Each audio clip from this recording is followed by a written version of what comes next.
So you might notice a young, good-looking, incredibly talented basketball player on the screen, and the other guy is Stephen Curry. Um, and so that's how I got to Charleston. And when I graduated from Charleston, the first thing I said is I absolutely do not want to work in a bank. I graduated with a business degree, and so that is me working in a bank. I was an entrepreneur for a few years, and while working at a bank, I had this incredible idea to start a festival. And I got laid off during the pandemic, and they gave me a severance package. I said, whoa, y'all gonna pay me to fire me? And I took that severance package and started the Black Food Truck Festival. And one of my inspirations, biggest inspirations, is my family. That's my little sister to the right. She passed in 2015 due to lupus, and my mom passed in 2020 due to breast cancer. And she left me some insurance money, and I took that along with the severance money, and I started the Black Food Truck Festival. Another big inspiration for me is I don't care how much you zoom in, you will not see a person of color on this screen. And so human nature is if I took a snapshot of everybody in this room, you would naturally look for yourself. And so instead of asking people to do something for us, I created the Black Food Truck Festival. And in 2021, we had over 5,000 people at our festival the first year. And I cried when the way the community supported this. We had about 8 food trucks. My dad asked me at the end, who's gonna help us clean up? And I said, it's just us, buddy. And so I started a team, and this is my amazing team. Some of these faces may be familiar. Tanika with the Cocktail Bandits, LaFay, Katrina, Porche, Daniel, Adrena, all of these people. There's an old African proverb that says, many hands make light work. And so we created this team to really push this movement forward, and we were blessed to do so. And so we had a festival growth rate of from that first 5,000 at the first festival to between 12 and 15,000 people at the Black Food Truck Festival in less than a year and a half.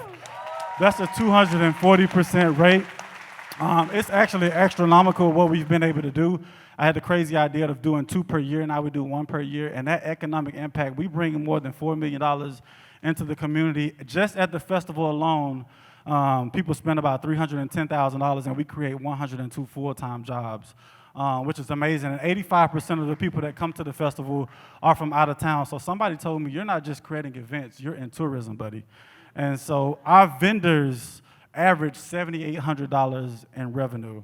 And that goes anywhere from maybe a little bit lower to $7,800 to some people make 20 and 25 grand.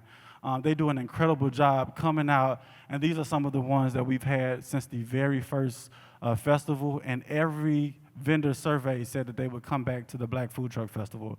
Our projections in April, the next festival in 2024, we expect between 17 and 20,000 people, and putting $5 million into the community from the Black Food Truck Festival. And my projection for this is for us to be a safe space for Black people to come and tour Charleston and really enjoy themselves and have a good time.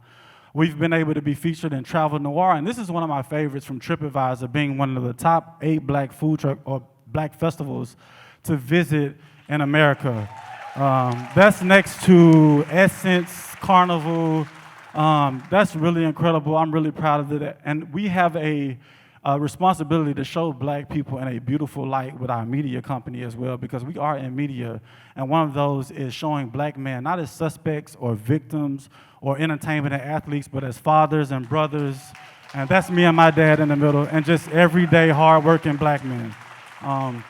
Also, in our media, we have an influencer team, David with the dropping pen, always throwing a peace sign. Shout out to David. We're able to touch the community because we're reaching out to not just your big publications, but your influencers who are able to show these images on your phone, which you pick up every single day. Let me see what's next. Oh, we are not just a food truck festival, we are a cultural experience. And the heartbeat of that is our music. We're also a music festival. We have live bands all day, each day at the Black Food Truck Festival. We want people to come and experience the full flavor of the culture, and the music is a really, really, really big part of that. This is our kids zone at the Black Food Truck Festival. This is not just a place for you to drop your kids off and go get drunk. We also want the kids, because you cannot be what you cannot see. We want our kids to be able to see these entrepreneurs and these creatives and these musicians at the Black Food Truck Festival, and that's why we have them there. There's no grocery store at the Black Food Truck Festival, so these food trucks are doing more than just feeding at the Food Truck Festival. There are cultural deserts all throughout the country. And so with that, you find out where your local food truck is and you can find them because we know that they're more involved in the disenfranchised communities. This right here is a cross-cultural exchange of food. This is also community building. This is also me telling everybody in this room that you are invited to the cookout. That means that everybody is invited to the Black Food Truck Festival, not just Black people. Charleston, over 10 years, has been voted the #1 tourist city in America, but we have to ask ourselves, for who? Who is getting the grant money? Who is being shown up in these publications? And so we want to be a pillar of light for the community to not just highlight the festival, but highlight Black creatives in the community. All of these images you see today, Katrina is in the audience. I tell her all the time, we will be in museums one day, maybe it's 20, 30, 40 years from now, and people want to know what Black people were doing back in 2023. She'll be able to show those images, and they are absolutely beautiful.